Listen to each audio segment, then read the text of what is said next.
असा चित्रपट बनवतात का? असं जर का कोण आता म्हटलं ना, तर त्याला खरंच सांगा, कितलं चित्रपटामधलं काही कळतं का?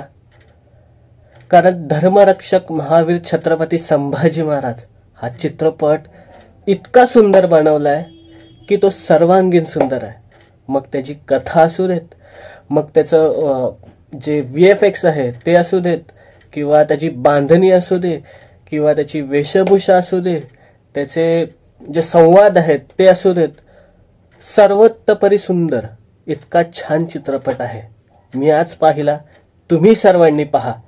कसल्याच रिव्ह्यूवर पाहू नका, काहीच रिव्ह्यू पाहू नका, डायरेक्ट जाऊन चित्रपटगृहात जाऊन पहा. मी तुम्हाला शाश्वती देतो की तुम्हाला चित्रपट आवडेल. आणि आता का ते आता आपण पाहूयात, चित्रपटाच्या रिव्ह्यूला सुरुवात करूयात. मित्रांनो, चित्रपटाची जी गोष्ट आहे, जी कथा आहे ती सिंपल आहे. आपल्या सर्वांना छत्रपती संभाजी महाराजांचा इतिहास नक्कीच माहिती आहे.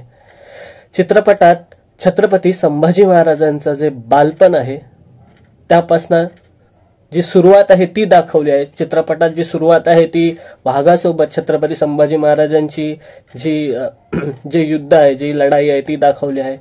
त्यानंतर जी लढाई आहेत त्या दाखवल्या आहेत. लढाई म्हणजे जी मुरुड जंजिरा किल्ल्याची जी लढाई आहे ती दाखवली आहे. बुऱ्हाणपूरची लढाई आहे ती दाखवली आहे.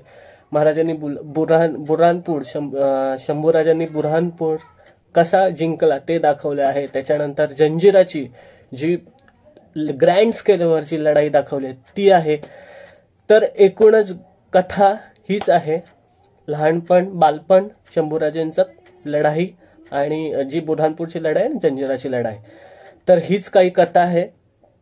आणि तिलाच रंजक पद्धतीने सांगितलं आहे. आणि मेन म्हणजे कुठेच सिनेमॅटिक लिबर्टी घेतलेली नाही आहे.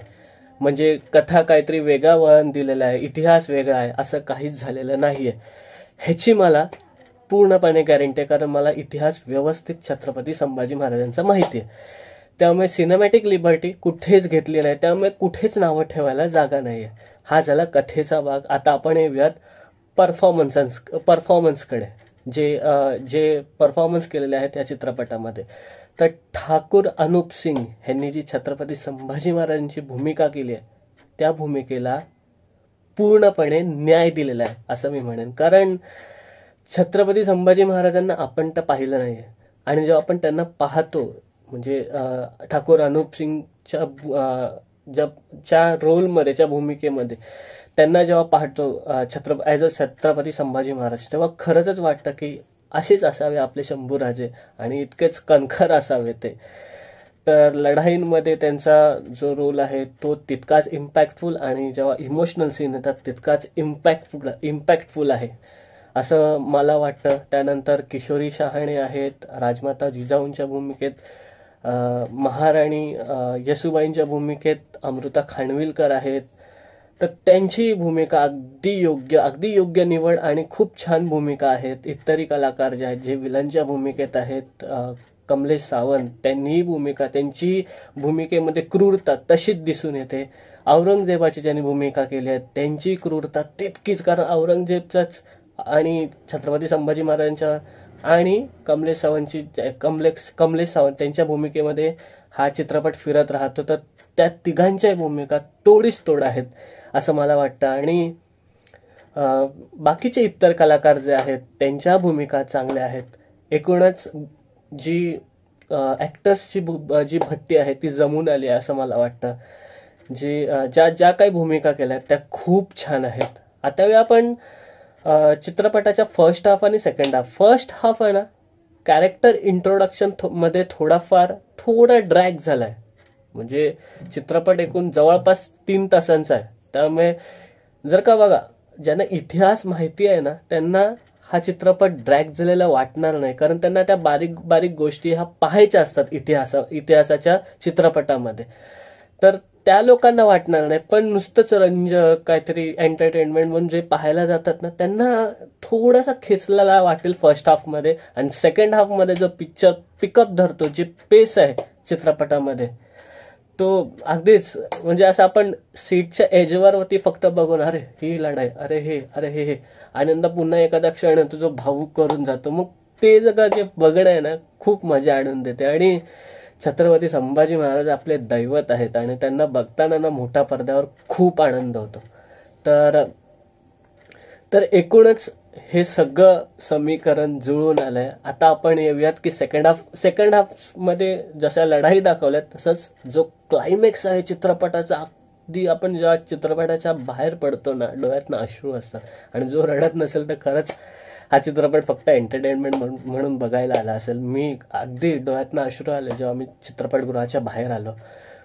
तर एकूणच फर्स्ट हाफ, सेकंड हाफ आणि क्लायमॅक्स असा काही होता. आणि चित्रपटाचं जे VFX आहे ज्या ज्या ठिकाणी वापरायचं आहे तिथे ते वापरलं गेलं, अगदी जबरदस्त वापरलं गेलं. आणि वरच्या लेवलचं VFX वाटतं. कधी कधी थोडाफार कमी जास्त 19-20 आहे, पण त्याला जास्त भाव न देता आपण त्याच्या पॉझिटिव्ह बाजूकडे पाहिलं तर मला वाटतं का ते चांगलं राहील. आणि खरंच ते आपण बोलतो ना की VFX मराठीमध्ये खूप कमी आणि खूप खालच्या दर्जाचे, तर ह्या चित्रपटामध्ये तो बेंचमार्क आता सेट झालाय. आता इकडून पुढे हे असेच ऐतिहासिक चित्रपट बनावे आणि असाच VFX असावा अशी इच्छा आहे.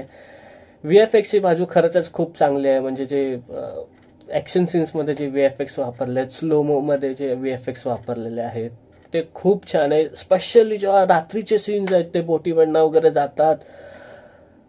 तानाजी मध्ये एक असा मला वाटतं सीन होता, तसे जे बोटीमधनं सैफ अली खान वगैरे तर तसंच जोडीच तोड VFX. आणि ते तो जे रात्रीचे जे सीन्स आहेत जंजिरा, ते मला वाटतं ट्रेलरमध्ये दाखवलं. आपण ट्रेलरचा पण रिव्ह्यू केलाय तर तोही पाहता, ट्रेलरमध्येही दाखवलाय. खूप छान तो रात्रीचे सीन्स खूपच छान घेतलेले आहेत. आणि जे मला ना शेड्स असतात ना ते खूप छान वापरले आहेत. मला ते शेड्स खूप आवडले. आणि तांत्रिक बाजू आणि कला दिग्दर्शन हे खूप छान आहे चित्रपटाचं. वेशभूषा छत्रपती संभाजी महाराजांनी आणि जे विलन्स आहेत वगैरे त्यांना वेशभूषाही तितक्याच ताकदीच्या. सेट्सही खूप जबरदस्त, म्हणजे मस्त सेट्स वापरलेले आहेत. जे त्यांचे दरबार वगैरे दाखवले आहेत तेही खूप छान आहे. मुघलांचे जे वेशभूषा आहेत तीही चांगली आहे. तर म्हणजे एकूणच आपण म्हणायला लागेल की एक भट्टी जी असे समीकरण आहे सगळ्याचं ते जमून आलंय. आणि ओव्हरऑल आता आपण जर का म्हणायला गेलं चित्रपट, जसं मी सुरुवातीला म्हटलंय का त्यांना कळत नसेल, जे जास्तीच आत्ती असतात ते सांगू शकतील की थोडंसं लेंथच वाढली आहे चित्रपटाची, काही ठिकाणी ड्रॅगच झालाय. तर तुम्हाला जर का इतिहासच नसेल बघायचा तर मग नक्कीच तो थोडाफार ड्रॅग झालेला आहे, तुमच्या पद्धतीने थोडाफार ड्रॅग झालेला आहे. पण जर का आपण जेव्हा मी चित्रपट बघायला जातो तेव्हा मला असं असतं की मला पूर्ण इतिहास पाहायचा आहे.